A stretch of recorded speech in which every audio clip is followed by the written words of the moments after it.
The night was cold and silent, the kind of night that made the air feel thick with dread. In the heart of a grand hall, Chlothar's eyes blazed with fury as he glared at his brother Childebert. A young boy, no more than a child, stood between them, trembling with fear. Chlothar's voice cut through the silence like a sharp blade. "Push him away from you, or you will surely die in his place. It is you that is the instigator of this deed. Do you go back on your word this quickly?" Childebert's face was pale, his hands shaking. He looked at the boy, his own nephew, and for a moment his heart wavered. But the threat of death hung over him, and he knew he had no choice. With a swift, harsh motion, he shoved the boy towards Chlothar. Chlothar's eyes gleamed with a cruel satisfaction as he grabbed the boy, and without a second's hesitation, thrust his knife into the child's side. The boy's scream echoed through the hall, a sound that would haunt Childebert for the rest of his life. The young life faded away, just as his brothers had moments before. Chlothar, his hands stained with blood, mounted his horse and rode off, treating the murders as if they were of little consequence. Childebert, shaken and guilty, retreated to the outskirts of the city, unable to face the horror he had just committed. The queen, the boy's mother, was left to grieve. She placed their small bodies on a bier, and amid the sound of psalms singing and endless weeping, accompanied them to the Basilica of St. Peter. She buried them side by side, one 10 years old, the other 7. But their third brother, Clodoald, had been saved by his loyal men. He renounced his earthly kingdom and became a cleric, dedicating his life to the service of the Lord. The two kings, Chlothar and Childebert, divided the kingdom of Chlodomer between them. Queen Chlothild, despite the tragedy, continued to act with grace and dignity. She gave alms, attended vigils, and remained chaste, earning the respect of everyone around her. She was a true handmaid of God, not a queen, and her humility carried her forward to grace. Not long after, Theuderic, another of the Frankish kings, betrothed his son Theudebert to Wisigard, the daughter of a Lombard king. The Goths had taken much of what Theuderic had once owned, and he sent Theudebert to reclaim it. Chlothar sent his eldest son, Gunthikar, but Gunthikar returned without explanation. Theudebert, however, pressed on and captured the city of Béziers, burning a fortress named Cabrières to the ground and taking its inhabitants captive unless they surrendered. In the fortress, a matron named Deuteria, known for her intelligence and beauty, sent a message to Theudebert, acknowledging his power and offering her submission. Theudebert, captivated by her, took her as his lover. Meanwhile, Theuderic ordered Theudebert to execute his kinsman Sigibald's son, but Theudebert, having taken the boy from the sacred font, refused and warned him to flee. Sigibald did so, finding refuge in Italy. The news came that Theuderic was gravely ill, and Theudebert, fearing he would be disinherited, hurried home. Theuderic died soon after, and Childebert and Chlothar tried to take Theudebert's kingdom from him. But Theudebert, with the support of his loyal followers, managed to secure his rule. He later married Deuteria, but his betrothal to Wisigard remained unfulfilled for 7 years. The Franks, outraged by his neglect, pressured him to marry Wisigard, which he did, though she died soon after. He then took another wife and broke off all ties with Deuteria. Childebert and Chlothar, still hungry for more, set their sights on Spain. They laid siege to the city of Saragossa, but the citizens, fearing for their lives, turned to God in desperate prayer. They donned hair garments, fasted, and circled the walls, carrying the tunic of St. Vincent and singing psalms. The besiegers, mistaking their actions for witchcraft, became afraid and abandoned the city, returning to Gaul with their spoils. The Goths, meanwhile, continued their brutal cycle of kingship. After Amalaric, Theudes ruled until he was killed, and Theodisclus took the throne only to be assassinated during a dinner. Agila I then became king, but the Goths' habit of killing their kings and replacing them with more favorable ones continued. Theudebert, now firmly established as king, proved to be a just and generous ruler. He respected the bishops, endowed churches, and helped the poor. He even remitted taxes owed to his treasury from the churches in Auvergne. But his reign was not without its dark moments. Deuteria, fearing for her daughter's safety, sent her to her death by having her thrown off a bridge in Verdun. Theudebert, driven by the Franks' outrage, finally abandoned Deuteria and married Wisigard, though she died soon after. Childebert and Theudebert, still holding a grudge against Chlothar, gathered their armies and marched against him.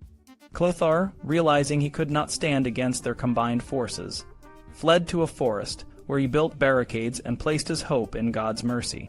Queen Clothild, his mother, prayed at the tomb of St. Martin, pleading for peace. The next morning, a violent storm descended on Childebert and Theudebert's camp. Their tents were blown down, gear scattered, and their horses fled. They were pelted by hail and struck by lightning, while Clothar's camp remained untouched. Recognizing this as a divine sign, the two kings sought peace with Chlothar and returned home. Theudebert, driven by ambition, led his army to Italy, where they plundered and suffered from disease. Despite the losses, Theudebert returned with a great deal of loot. He later sent Buxelin to capture Pavia and other parts of Italy, where Buxelin fought against the Byzantine general Belisarius and later Narses.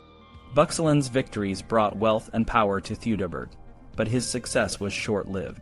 In Verdun, Bishop Desideratus, who had suffered under Theuderic, sought Theudebert's help. The city was poor and its people were in need. Theudebert, moved by compassion, lent 7,000 gold pieces to the bishop, who used it to relieve the citizens. When the time came to repay the debt, Theudebert, recognizing the good it had done, refused to take the money back, making the citizens of Verdun rich. Theudebert's health began to fail, and despite the efforts of his physicians, he passed away. The Franks, angry at Parthenius for his harsh taxation, hunted him down. Parthenius, fleeing for his life, sought refuge with two bishops. But the crowd, finding him hidden in a chest in the cathedral, dragged him out and beat him to death against a column. His life, marked by gluttony and cruelty, ended in a violent and ignominious death. Queen Clothild, a woman of great virtue, died at Tours, surrounded by the psalms of her people. She was buried by her sons, Childebert and Chlothar, in the Basilica of St. Peter, next to King Clovis. Her legacy of piety and kindness lived on, a shining light in a world often darkened by violence and ambition. King Chlothar, in his greed, demanded that all the churches in his kingdom pay 1/3 of their income to the royal treasury. The bishops, though reluctant, agreed, except for Injuriasus, the bishop of Tours.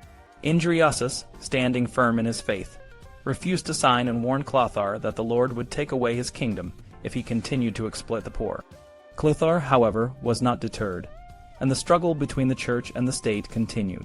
In the shadow of these events, the kingdom of the Franks faced new challenges and conflicts, but the memory of those who had lived and died with honor and faith remained a beacon of hope. Chlothar, a powerful king, had many children from different wives. By Ingund he had Gunthakar, Childeric, Charibert, Guntram, Sigibert, and a daughter named Clodoswintha. By Ingund's sister, Erigund, he had Chilperic. By Chunsina he had Cram. This complicated family situation often led to conflicts and rivalries. One day, Ingund asked Chlothar to find a suitable husband for her sister, Erigund. Instead of finding another man, Chlothar decided to marry Erigund himself. Ingund accepted this, saying, "Let my lord do whatever seems pleasing in his eyes." This marriage caused tension, and was seen as improper by many. Chlothar faced many challenges, including rebellions from the Saxons. He sent an army to deal with them, but the Saxons tried to negotiate peace. They offered to pay more tribute, and even half of their land in exchange for peace. However, Clothar's men were eager for battle, and forced Chlothar to attack, despite his reservations. The battle was brutal, and many lives were lost on both sides. Chlothar eventually asked for peace and returned home. Cram, one of Clothar's sons, was known for his wild and reckless behavior. He gathered around him a group of troublemakers and committed many evil acts. He even forced senators to give up their daughters. Cram's actions eventually led to his downfall. Feeling betrayed by his father, Cram planned to ally with his uncle, Childebert. He went to Paris to swear loyalty to Childebert and plot against Chlothar. Meanwhile, Childebert attacked Reims, thinking Chlothar had been killed by the Saxons. However, Childebert soon fell ill and died, and Chlothar took his kingdom. Cram, now a traitor, fled to Brittany and hid with Chanau, a Breton count. Chlothar, enraged by his son's betrayal, gathered his army and marched into Brittany. The two armies met on a plain, and Cram was ready to fight his father. However, Chanao suggested a night attack, which Cram refused. The next morning, the battle began, and Cram's forces were defeated. Cram tried to escape with his family, but was captured by Chlothar's men. Chlothar ordered Cram, his wife, and daughters to be burned alive in a poor man's hut. In his later years, Chlothar visited the tomb of St. Martin in Tours, seeking forgiveness for his sins. He prayed for the saint's intercession to blot out his wrongdoings. After his visit, Chlothar went hunting in the forest of Quiz and fell ill with a fever. He was taken to the villa of Campigny, where his condition worsened. In his final moments, he cried out, "What kind of king of heaven is this who kills off such great kings in this way?" Chlothar died shortly after, and his 4 sons carried his body to Soissons, where he was buried in the Basilica of St. Medard. After Chlothar's death, his kingdom was divided among his 4 sons, Childebert, Guntram, Sigibert, and Chilperic. Each son took control of a different part of the kingdom, setting the stage for new conflicts and alliances in the years to come. The year was 568, and the Lombards, a fierce Germanic tribe, led by their king Alboin, had begun their march into Italy. Alboin had married Clodiswintha, the daughter of King Chlothar, but after her death he took another wife, the daughter of a man he had killed. This new wife harbored deep resentment towards Alboin, and she waited for the perfect moment to exact her revenge. One night, while Alboin slept, his wife poisoned him. She then fled with a household slave, but they were soon captured and executed. The Lombards, now leaderless, quickly chose a new king to continue their conquest of Italy. Meanwhile, in the kingdom of the Franks, a man named Mamulus, known as the Patrician, was rising through the ranks. Mamulus was a skilled and ruthless military commander, trusted by the Frankish kings. He had already proven his worth in several campaigns, and now he was tasked with a new mission: to repel the Saxons and the Lombards, who were threatening the Frankish territories. Mamulus first turned his attention to the Saxons, a tribe that had been causing trouble along the Frankish borders. He gathered his forces and launched a series of swift and decisive attacks. The Saxons, caught off guard by Mamulus's tactics, were no match for his well-trained and disciplined army. One by one, their strongholds fell, and the Saxons were forced to retreat. With the Saxons subdued, Mamulus turned his focus to the Lombards. The Lombards had been ravaging Italy, plundering churches and killing priests. They were a formidable enemy, but Mamulus was determined to stop them. He assembled a large army and marched south, ready to engage the Lombards in battle. The two forces met in a valley, and the battle was fierce. The Lombards fought with their characteristic ferocity, but Mamulus's strategies and the discipline of his troops gave the Franks the upper hand. The Lombards were pushed back, and Mamulus pursued them relentlessly, driving them out of the Frankish territories. Mamulus's victories against the Saxons and the Lombards earned him great respect and admiration. He became a hero among the Franks, and his name was often spoken with pride. However, Mamulus knew that the threats to the Frankish kingdom were far from over. The Lombards, though defeated for now, were a resilient people, and the Saxons would likely regroup and return. Mamulus continued to serve the Frankish kings, always ready to defend the kingdom from any new challenges. His career was marked by a series of successful campaigns, and he remained a key figure in the Frankish military for years to come. Unius, also known as Mamulus, was a powerful military leader during the time of King Guntram. He was born in the city of Auxerre, and his father, Paeanius, was the Count of Auxerre. When Paeanius wanted to secure his reappointment as Count, he sent his son, Unius, with gifts to the king. Instead of helping his father, Unius secured the Count's position for himself, displacing his father. This was the start of his rise to prominence. The Lombards, a fierce warrior tribe, invaded Gaul around 570. The patrician Avitus, who had recently taken over from Celsus, led the Burgundians against the Lombards but was defeated and killed. The Lombards caused massive destruction, leaving countless dead in their wake. They then returned to Italy loaded with plunder. After their departure, King Guntram summoned Unius and appointed him to the high office of patrician. The Lombards invaded Gaul a second time, reaching as far as Musci Camas near Embrun. Mamulus gathered his forces and surrounded the Lombards. He built a wooden fence, known as an abatis, to trap them in the forest. Mamulus and his army attacked, killing many Lombards and capturing some, whom he sent to the king. Two bishops, Salonius and Sagittarius, were present in this battle. Despite their religious titles, they were armed with weapons and even killed many enemies with their own hands. This was Mummilus's first major victory. Not long after, the Saxons, who had previously joined the Lombards in Italy, invaded Gaul again. They set up camp in the territory of Ries, near the villa of Establin. They plundered the surrounding areas, taking captives and destroying everything in their path. Mummolus learned of this and gathered his forces. He attacked the Saxons, killing many of them. The battle continued until nightfall, when the darkness forced a pause. The next morning, the Saxons prepared for battle, but messengers from both sides met and made peace. The Saxons gave Mummolus gifts, abandoned all the plunder they had taken, and freed the captives.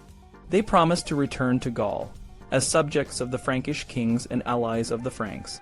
The Saxons returned to Italy, gathered their families and belongings, and prepared to come back to Gaul. They formed two columns, one traveling through Nice and the other through Embrun. They met up in the territory of Avignon. It was harvest time, and the fields were full of crops. The Saxons divided the harvest among themselves, leaving nothing for the local farmers. They consumed the grain and then moved on, reaching the Rhone River. They needed to cross the river to enter King Sigibert's kingdom, but Mummolus stopped them. "You will not cross this river," Mummolus said. "You have destroyed the land of my king. You have taken crops, plundered herds, burned houses, and cut down olive groves and vineyards. You will not go any further unless you pay for the damage you have caused. If you don't, I will kill you, your wives, and your children to avenge the wrong done to King Guntram." The Saxons were terrified, and paid a large sum of gold to cross the river. They continued to Clermont, where they tried to trick people by presenting bronze bars that looked like gold. Some people were deceived and lost their wealth. The Saxons eventually reached King Sigibert, and were settled in the land from which they had originally come. Later, 3 Lombard dukes Ammo, Zabin, and Rodin invaded Gaul. Ammo took the route through Embrun and camped at a villa in Avignon, which Mummolus had received as a gift from the king. Zabin came down through Dye and set up camp at Valence, while Rodin advanced to Grenoble.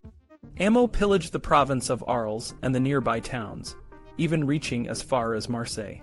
He planned to besiege Aix, but withdrew after receiving 22 pounds of silver. Rodin and Zabin did similar damage in the towns they encountered. When Mummolus heard about the Lombard invasion, he gathered an army and intercepted Rodin, who had taken control of Grenoble. Mummolus's forces had trouble crossing the Isère River, but an animal entered the river and revealed a ford, allowing the troops to cross. The Lombards attacked, but Mummolus's forces were victorious. Rodin was wounded and retreated to the mountains. With the few men left, he joined Zabin, who was besieging Valence. They abandoned their plunder and returned to Embrun, where Mummolus confronted them with a large army. The Lombards were nearly annihilated, and the dukes returned to Italy with only a few men. When the Lombards reached Susa, they were not welcomed by the locals, especially because Sicinius, the emperor's master of the soldiers, had his headquarters there. A messenger pretending to be a servant of Mummolus delivered a letter to Sicinius, saying that Mummolus was nearby. This terrified Zabin, who fled quickly. Ammo, hearing the news, gathered his plunder and tried to leave, but the heavy snow forced him to abandon his spoils and escape with only a few companions. Mummolus conducted many successful campaigns. After the death of Childebert, Chilperic had taken control of Tours and Poitiers, which belonged to King Sigibert. Sigibert and Guntram joined forces and sent Mummolus to restore these cities to Sigibert. Mummolus went to Tours, drove out Clovis, Chilperic's son, and made the people swear loyalty to Sigibert. He then went to Poitiers, where 2 citizens, Basilius and Siger, tried to resist. Mummolus surrounded them, overpowered them, and restored the city to Sigibert's control. Clovis, who had been driven from Tours, fled to Bordeaux. He was staying there when a supporter of Sigibert, Sigulf, attacked him. Clovis managed to escape and return to his father, Chilperic, by way of Angers. A dispute arose between King Guntram and King Sigibert. To resolve the conflict, Guntram called a meeting of all the bishops in his kingdom at Paris. However, the king's disputes continued, and Chilperic sent his eldest son, Theudebert, to attack Sigibert's cities, including Tours and Poitiers. Theudebert, who had once been captured by Sigibert and sworn loyalty to him, fought against Duke Gundovald in Poitiers. His forces retreated, and Theudebert killed many people. He also burned the district of Tours, and would have destroyed it entirely if the inhabitants had not surrendered in time. Theudebert then overran, laid waste, and destroyed the territories of Limoges, Cahors, and other regions, burning churches, taking sacred vessels, killing clerics, and driving monks from monasteries. King Sigibert, seeing the destruction, gathered forces from across the Rhine and prepared to march against Chilperic. Chilperic, fearing Sigibert's advance, sent envoys to Guntram to form an alliance. The two brothers agreed not to let each other be destroyed. Sigibert, unable to cross the Seine, sent an ultimatum to Guntram, threatening to attack if he did not allow him to pass. Guntram agreed, and Sigibert crossed the river. Chilperic, thinking Guntram had sided with Sigibert, moved his camp to Havelow near Chartres. Sigibert pursued him, but Chilperic sought peace and returned the cities Theudebert had taken. Chilperic asked that the inhabitants of these cities not be punished for being forced to change sides. During this time, many communities around Paris were destroyed by fire, and properties were plundered. King Sigibert tried to stop this, but he could not control the rage of his forces. He rode out to calm them, and many who criticized him for not fighting were later stoned to death. The kings made peace without a battle, and on the day they agreed, 3 paralytics were healed in the Basilica of St. Martin. A year later, Chilperic sent envoys to Guntram, proposing a meeting and a joint attack on Sigibert. The kings met, exchanged gifts, and Chilperic advanced to Reims, destroying everything in his path. Sigibert, hearing the news, gathered his forces and went to Paris. He sent Dukes Godegisel and Guntram Boso to lead an army against Theudebert. Theudebert, abandoned by his forces, fought but was defeated and killed. His body was taken to Angoulême and buried. Chilperic, learning of the peace between Guntram and Sigibert, fortified himself in Tours, with his wife and sons. Sigibert, having taken control of the cities around Paris, marched to Rouen, but was stopped by his own followers. He returned to Paris, where his wife, Brunhild, and their children joined him. Sigibert received a message from the Franks who had once followed Childebert I, saying they would abandon Chilperic and support Sigibert. Sigibert sent troops to besiege Chilperic in Tournai, and planned to join them soon. The holy Bishop Germanus warned Sigibert, "If you leave without the intention of killing your brother, you will return alive and victorious. But if you have something else in mind, you will die." Sigibert ignored the warning. He reached the villa of Vitry, where his army crowned him king. 2 slaves, sent by Queen Fredegund, approached Sigibert with poisoned knives and stabbed him. Sigibert shouted and collapsed, dying shortly after. Cherigisel, his chamberlain, was also killed, and Sigilla, a man from Gothia, was badly wounded. Later, Chilperic captured Sigilla, burned his joints with hot irons, and tore him limb from limb.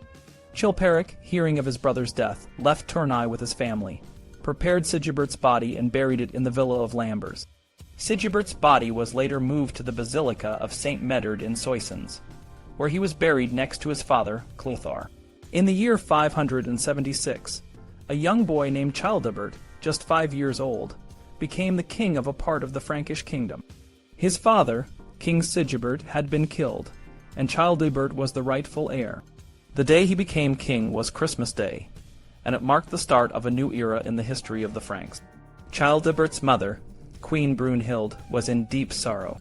She had been in Paris when she heard the news of her husband's death. In her grief, she was powerless to act. But Duke Gundovald, a trusted ally, came to her aid. He took young Childebert and quickly moved him to safety, away from the danger of those who might want to harm him. Duke Gundovald then gathered the people who had been loyal to Sigibert and declared Childebert their new king. However, Childebert's uncle, King Chilperic, was not pleased. He came to Paris, seized Brunhild, and sent her into exile in Rouen. He also took control of the treasures that Brunhild had brought to Paris, and ordered her daughters to be held at Meaux. It was a dark time for the royal family, but Childebert's reign had begun. Meanwhile, a man named Roquelin, who had been sent by Chilperic, arrived in Tours with a large group of soldiers. He threatened to burn the city if the bishop did not hand over a man named Guntram, who was accused of a crime.